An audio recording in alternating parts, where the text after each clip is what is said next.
Hello everyone. Today we will discuss lesson number first, history, and keep it continue. Last day we discussed about the France Republic. Today we discuss next the member of the Jacobin clubs belonged mainly to the less prosperous section of society. यानी जो Jacobin club बने थे इनमें society के कम समृद्ध वर्ग लोग जो हैं वो शामिल थे। दे इंक्लूड स्मॉल शॉपकीपर्स, छोटे दुकानदार, artisan such as shoemakers, pastry cook, watchmakers, printers as well as servant and daily wages worker. दिन प्रतिदिन की जो मजदूरी है इस पर काम करने वाले व्यक्ति। Their leader was Maximilian Robespierre और इनका हेड कौन था? रोब्सपियर था। और large group among the Jacobin decided to start wearing a long striped trouser similar to those worn by dock workers. यानी कि आप देखोगे तो जो जैकोबिन क्लब्स स्थापित हुआ इन्होंने क्या डिसाइड कर लिया कि वो इस प्रकार के कपड़े पहनेंगे जो यानी वर्कर्स गोदी गोदी का मतलब क्या है? डॉक वर्कर्स गोदी जो किसी के अंडर में काम करने वाले होते हैं, जैसे उसको कहा जाता है वैसे काम करते हैं। तो उन्होंने इसको मान लिया कि ये हमारी क्या रहेगी, एक पहचान रहेगी। इस प्रकार की ड्रेसेस स्टार्ट कर दी। This was to set themselves apart from the fashionable section of society. ऐसा उन्होंने समाज में जो फैशनेबल वर्ग था उससे अलग दिखाने के लिए किया। स्पेशली नॉवेल्स जो सामंत अभिजात वर्ग था, हु वोर नी ब्रीचेस जो घुटनों तक के क्या पहनते थे? कपड़े। Next, it was a way of proclaiming the end of the power wielded by the workers of knee breeches. यानी ऐसा करके उन्होंने क्या घोषणा की कि जो पावर्स यानी जो शासक हैं उनकी जो घुटनों तक की ड्रेसेस थे उसके अगेंस्ट उन्होंने प्रदर्शन किया, क्योंकि वो समानता चाहते थे। These Jacobins came to be known as sansculottes. और ये जैकोबिन क्लब्स किसके नाम से जाने गए? शोकुलात के नाम से। Literally meaning those without knee breaches, जिसका मतलब क्या है कि जिनके कपड़े घुटनों तक नहीं हैं। Sansculottes men wore in addition the red cap. और उन्होंने इसके साथ क्या पहनी? रेड कैप पहनी। अब रेड जो कलर होता है वो किसका है? विरोध का प्रतीक होता है। That symbolise liberty. और वो क्या चाहते थे?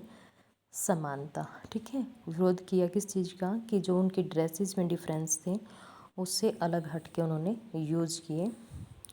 Women however were not allowed to do so. लेकिन महिलाओं को ऐसा करने की इजाज़त नहीं होती थी। इन द समर ऑफ 1792 की जो गर्मियाँ हैं तो जो जैकोबिन्स क्लब्स वो क्या प्लान करते हैं? An insurrections of a large number of persons who were angered by the short supplies and high price of food. तो जो जैकोबिन क्लब्स हैं ये जो पेरिस वासी थे, ठीक है, वहाँ लोग बड़ी संख्या में इसके अगेंस्ट हो जाते हैं कि वस्तुओं की सप्लाई कम हो जाती है और वस्तुओं के प्राइस इंक्रीज हो जाते हैं। और कौन सी वस्तुएं के? खाद्य वस्तुओं के। तो इसके लिए वो एक विद्रोह खड़ा कर देते हैं। On the morning of August यानी 10 अगस्त को they storm the palace of the Tuileries mass the king guard. तो वो क्या करते हैं? 10 अगस्त की सुबह जो ट्यूलेरिए है उसके भवन की तरफ मार्च करना स्टार्ट कर देते हैं और वहाँ जो किंग के गार्ड थे उनको मार दिया जाता है। And held the king himself as hostage for several hours. और ऐसी स्थिति में जो राजा हैं वो भी कई घंटे तक बंदी बना लिए जाते हैं। Later the assembly voted to imprison the royal family.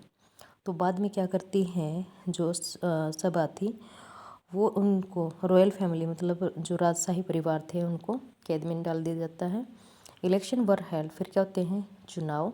From now on all man of 20 years, जिसकी एज कितनी थी 21 साल, उनको क्या है राइट टू वोट मिल जाता है। And above regardless of wealth got the right to vote, और यहाँ तक कि जो मतलब जिसके पास ज़्यादा संपत्ति नहीं है, एज कितनी है 11, इन सबको राइट टू वोट मिल जाता है और वो इलेक्शन करते हैं। The newly elected assembly was called the convention, जो नई सभा बनी उसको क्या कहा गया convention. On 21 September 1792 it abolish the monarchy, 21 सितंबर 1792 को जो शासक थे राजशाही परिवार जो थे उनको खात्मा कर दिया जाता है और फ्रांस को एक रिपब्लिक यानी गणतंत्र घोषित कर दिया जाता है। रिपब्लिक का मीनिंग क्या है कि republic is a form of government, सरकार का एक रूप होता है। Where the people elect the government including the head of the country, जो हेड होता है देश का, जैसे कि राष्ट्रपति, ठीक है, अपने इंडिया में राष्ट्रपति हैं तो उसका चुनाव हम इनडायरेक्ट वे से करते हैं और वो हमारा क्या है रिपब्लिक हेड होता है। There is no hereditary monarchy, यहाँ पर वंशानुगत राजशाही, जैसे आज मैं कल मेरा बेटा फिर उसका बेटा, ऐसा सिस्टम नहीं होता रिपब्लिक में। नेक्स्ट, लुई 16 जो थे, Louis 16 was sentence to death by the court on the charge of treason, यानी जो लुई 16 वहाँ के क्या थे शासक, इनको मौत की सज़ा दी जाती है एक कोर्ट के द्वारा देशद्रोही होने के नाते, इनको देशद्रोही घोषित किया जाता है। ऑन 21 जनवरी 1793 में ही was expected publicly at Place de la Concorde, एक जगह का नेम है प्लेस डी ला कनकॉर्ड में इनको सार्वजनिक स्थान पर फांसी दे दी जाती है। और जो इनकी रानी थी the queen Marie Antoinette meet with the same fate shortly after, जो इनकी मिसिस थी रानी, उनको भी कुछ टाइम के बाद इसी प्रकार की मौत दी जाती है।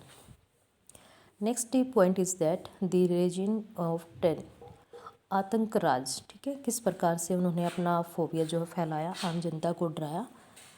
The period from 1793 to 1794 is referred to as the Reign of Terror, 1793 से 94 के बीच का जो टाइम पीरियड है इसको आतंक राज के नाम से जाना जाता है। Robespierre followed a policy of सब कंट्रोल एंड पनिशमेंट, एक ये भी क्या है लीडर है और ये क्या नीति अपनाते हैं नियंत्रण और सजा की। All those who saw as being enemies of the republic, यानी जो भी व्यक्ति रिपब्लिक का दुश्मन मतलब रिपब्लिक नहीं चाहता था फ्रेंच में, x nobles clergy member of other political parties even member of his own party who did not agree with his method were arrested, imprisoned and then tried by revolutionary tribunal। तो उन्होंने क्या बनाया, एक क्रांतिकारी न्यायालय बनाया। जो व्यक्ति लोग गणतंत्र को अपना शत्रु मानते थे कि गणतंत्र फ्रांस में नहीं होना चाहिए, इनमें से वो कोई भी हो सकता है, राजनीतिक दल का सदस्य है, इनकी अपनी पार्टी का भी हो सकता है, किसी दूसरी पार्टी का सदस्य हो सकता है, अभिजात वर्ग भी हो सकते हैं।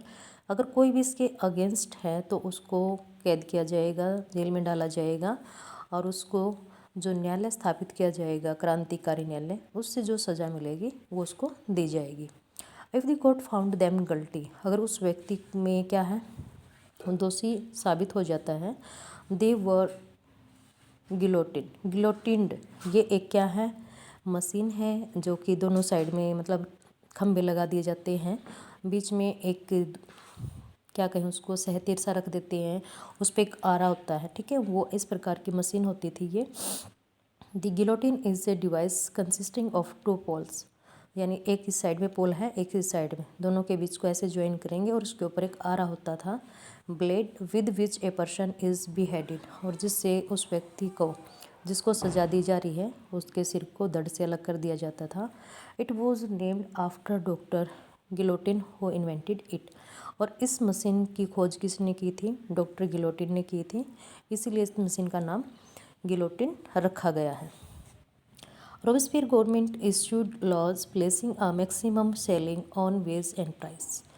यानी जो रोबेस्पियर की सरकार थी, इन्होंने एक नया कानून बनाया कि कोई भी वस्तु है जिसके कीमत निर्धारित की गई है, मजदूरी निर्धारित की गई है, उससे ज़्यादा कोई नहीं लेगा।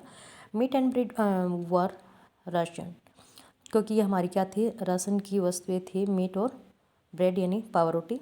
Peasants were forced to transport their grain to the cities and sell it at price fixed by government.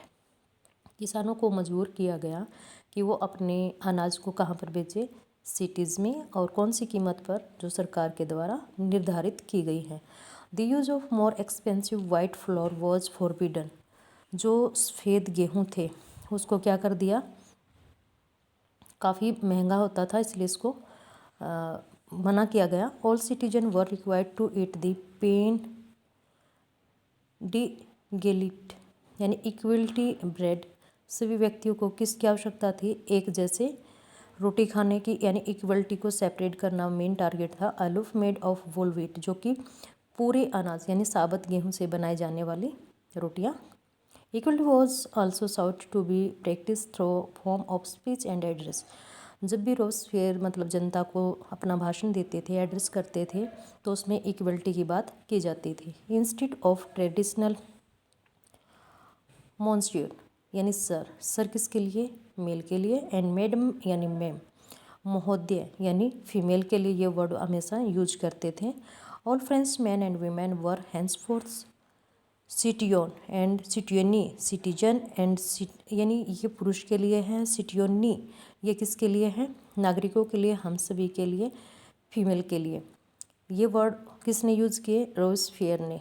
Church were shut down, जो चर्च थी वो बंद कर दी गई, and their building converted into barracks, और ऑफिस में इनको परिवर्तित कर दिया गया।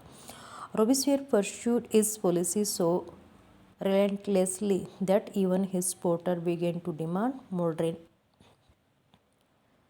जो रोबेस्पियर थे, उन्होंने जो अपनी नीति बनाई और उसको सख्ती से लागू भी किया, तो उसके सहयोगी भी आधुनिकीकरण की मांग करने लगे थे।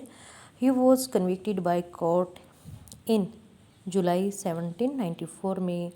जो रोबेस्पियर हैं वो दोषी ठहरा दिए जाते हैं कोर्ट के द्वारा, और उनको अरेस्ट कर लिया जाता है उसी दिन, और नेक्स्ट डे उनको गिलोटिन, जो क्या थी, एक मशीन थी, इस पर उसको सज़ा दी जाती है, यानी मौत के घाट उतार दिया जाता है। Thank you, have a nice day.